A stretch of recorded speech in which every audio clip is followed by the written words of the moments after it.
I'm thanking my friends from F. Murray Abraham, Marlo Thomas, Tony Roberts, and Lila Robbins for joining us.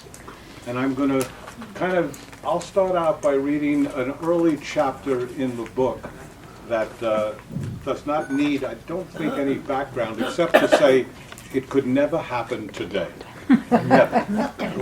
One weekend in 1966, I decided to look up Elia Kazan in the Manhattan telephone directory. I didn't think I'd find them there, but there he was, listed as a business with a Broadway address. I couldn't believe it. I wrote down the address, and on a late Monday afternoon, I headed over. The office building was small and located behind the cashier's booth at the Victoria Theater on Broadway and 46th Street.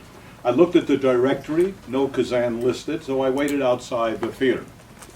Around 5 o'clock, Kazan came out. He was a short man, but he walked very quickly. I followed him, and even though I was much younger and much taller than he, I could barely keep up with him. I followed him for over a mile, afraid to talk to him. When he reached his home, a brownstone on 68th Street, I scurried away. The next day brought the same scenario, with me following him all the way home without saying a word to him. On the third day, we reached 49th Street and Broadway. He suddenly whirled around, pointed a finger up at me, and said, "Who are you? What do you want? And why are you following me?" All I could stammer was a la Jackie Gleason, "Calm down," he said, "and walk with me." And we turned back downtown. "Let's go to my office and talk." As we walked, he described in rapid detail the things we passed, the person who interested him, a store he frequented, a car along the way. Didn't matter what he said, because the thought that kept running through my head was, Elia Kazan is talking to me. And I'm going to his office to have a chat. We went into a tiny two-room office. There was a little room for a secretary and a second room with a couch on which he stretched out like a cat. I sat upright across from him. "Now, what is it you want?" he asked. "I want to work for you," I said. "I'll take no money. I just want to be around you and learn from you." "Well, there are 100 of actors willing to do that," he said. "I'm not an actor." "Well, then tell me, who the hell are you?" I don't remember exactly what I said, but I know I babbled on for a long time. I told him I had worked at the ABC television network and was currently working at the Walter Reed Organization, a movie theater chain.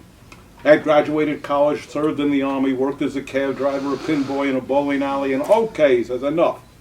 You work for a theater chain. Have you ever heard of a movie called A Face in the Crowd?" "Sure. Andy Griffith, Patricia Neal, Walter." He says, "I know who's in it. I made it." "How about Baby Doll? Carol Baker, Carl?" "Well, look," he said, "listen to me. I'm going to get those 2 films back from Warner Brothers. It's part of my deal with Jack Warner. Do you think you could do something with them?" "Absolutely," I cried, having 1 or 2 ideas at best. At that time, there were no DVDs or video cassettes, no pay, no basic cable. There was some revival theaters, and there was free television. "Good," he said. "Oh, and before I forget, if you can sell them to television, I want no commercial interruptions. And they can't cut a frame of it. I hate to see my films on television. They always cut them up." "Right," I said loudly. After that meeting, I ended up representing Kazan on those 2 films, and a few years later, he got back America, America, and he gave that one to me too. Over the years, he was always there to counsel me, encourage me, he inspired me, he hurt me, he taught me, he appreciated me. I worshipped him. No person I could ever meet, I never had met, could excite me with such the sheer power of his intelligence. I'd leave a meeting with him intoxicated with ideas and plans. Spending time with Elia was like taking a powerful drug without ever having to come down. As he got older, he mellowed. That unbelievable force was gone. But every once in a while at a meeting, a little bit of it would return. I often found myself tearing up when it happened, though I never let him see it. He would have been furious. "You think I can make it to 90? He asked once, when he was 88 years old. "Of course," I said. "I'll throw you a big 90th birthday party. You can invite all the people you want." be a small party then, he said. My wife and I did end up throwing that party, and it wasn't small. Every time we opened our front door, another legend walked in. It was a great night, and he told me in just the right words how much he appreciated it. It's now many years since I stalked him. There isn't a great deal of loyalty at times in show business, but for 37 years I represented Elia Kazan with no contract, just his firm handshake. I don't think there's a time that I didn't ever know this man's name. He does film, TV, theater. He is one of the nicest men in this industry and cares about this industry and the people involved in it. We're talking Julian Schlossberg. Julian, what was the first theater piece that you got involved in? Renee Taylor and Joe Bologna, who wrote Lovers and Other Strangers, came to me with a play they had written, and they wanted to know if I'd produce it. I said, look, I've never produced a play. I've done movies and I've done TV, but I don't know much about theater, except I love going to it. Renee said, so you'll learn with us. So I said, all right, well, I'll have to try to raise the money. And at that time, I was kind of consulting for a company called Abco, which was owned by a man named Alan Klein. Alan Klein had managed Sam Cooke, the Beatles, and the Rolling Stones. He was quite a man in his own time, a very controversial man. But he liked me and I liked him, and I said, let's listen to this play together. And we heard the play, we loved the play. That Renee and Joe was only a two-hander, and they read it to us, and he took me in the corner and he said, you've never produced a play, have you? I said, no. I said, have you? He said, no. He said, come on, we'll learn together. The blind leading the blind. Absolutely. And then we can see. And so I walked back into the room and I said, Renee and Joe, you've got producers and you've got the money, because he could put all the money up as he did. Anyhow, we went to California to celebrate, and we were at the Beverly Hills Hotel, and there are bungalows outside the hotel. Right. And it's about 1 in the morning, and we're walking to the bungalows when we were all a little tipsy, when Joe Bologna yells out, we have the only go deal in the hotel. What show would you have liked to have produced that you didn't get a chance to? Well, I actually thought I was going to produce Art. Tom Courtney and I were friends, and he had done a play for me called Moscow Stations that we produced in New York. And he said, I'm working with Albert Finney, and we're doing a play in London, and we need money. Would you be interested? I said, yeah, I'd be interested. I'd like to get the American rights, and I'd like to read the play. So he sent the play. I loved the play, and I said, I'm in. I'll do it. And he said, okay, I'll give the producer your name and number. I never heard from him, from the producer. So a couple of days went by, and I called Tom. I said, Tom, I never heard from the guy. He said, look, if you don't hear from him, Albert and I will quit. I said, you can't quit. Don't be silly. I mean, he may have the money. So anyhow, he called back a couple of days later. He did get the money, and that's what had happened. So I came that close to Art to bring it to America, but it didn't happen.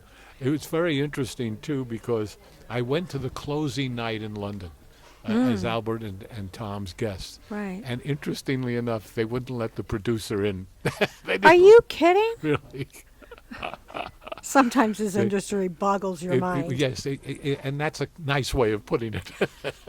It is a nice way of putting Yes. it. I'm trying to learn how to be tactful these days. You did a beautiful job just then.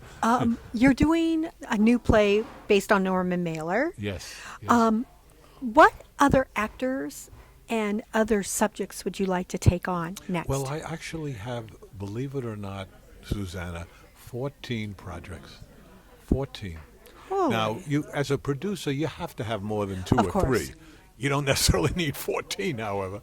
But I've offered some of the writers to let them have the play or movie back, because I can't do much during the pandemic. I just don't feel I can. I tried with Mornings at 7, and it just didn't happen, with a wonderful cast.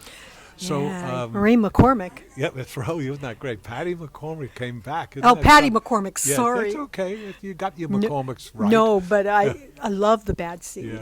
Yeah, me too.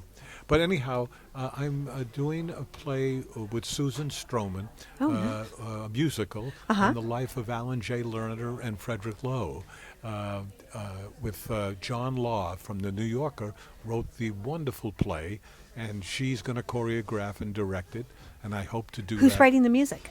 Well, the music is Oh, it's Lerner gonna and be all the Lowe Lerner. life, how they came to write together, and how their successes and how their fights and whatever they had Wow. together. It's a lovely, lovely piece. I'm very proud of it, and I can't wait to do it. But this spring, in the George Street Theater, we're going to do Steve Guttenberg tells the story of how he Oh, became.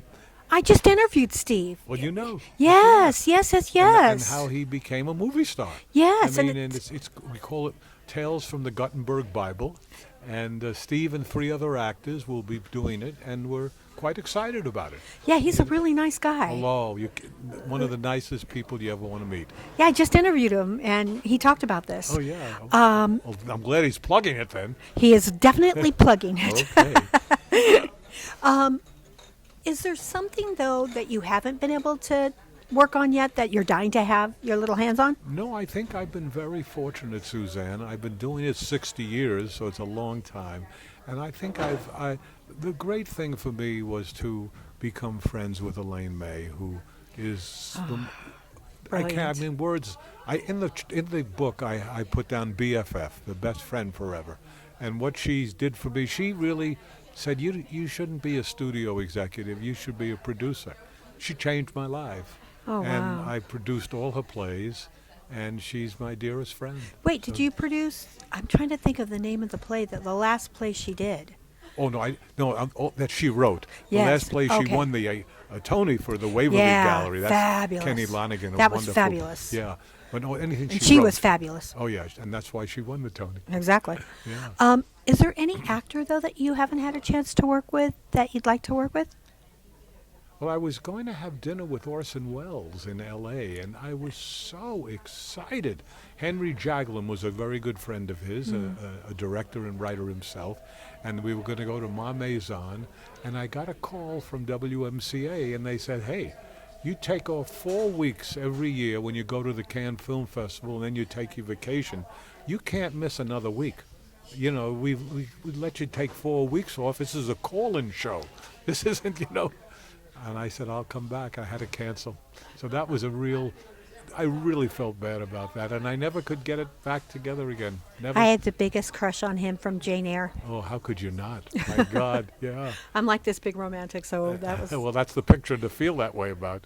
And I love old films, and I wish some of them would come back. Well, TCM, if anybody can do it, it'll be TCM. Right. Yeah. What is Castle Hill doing now? Cassie Hill was sold, Okay. which made me able to write the book, too. Will you be writing more books? Yeah, I'm in the middle. I have 20 chapters of the next book. What's the next one called? I don't know yet. I didn't even know this was fortunately, I had called Burt Reynolds to do Sly Fox on Broadway. Oh, okay. And because he had done theater, had his Right. own theater, and I left him a message. I said, Burt, my name is Julian Schlossberg. I'm a New York City producer. Try not to hold it against me. The agent loved it. That's how it became the title. Is there anything that I haven't asked you that you would like our readers to know? Oh, I'd like your readers to buy the book. Tell us the name of the book again. Try not to hold it against me, A Producer's Life. I hope they will. Thank you, Susanna. Thank you, and I can tell our readers.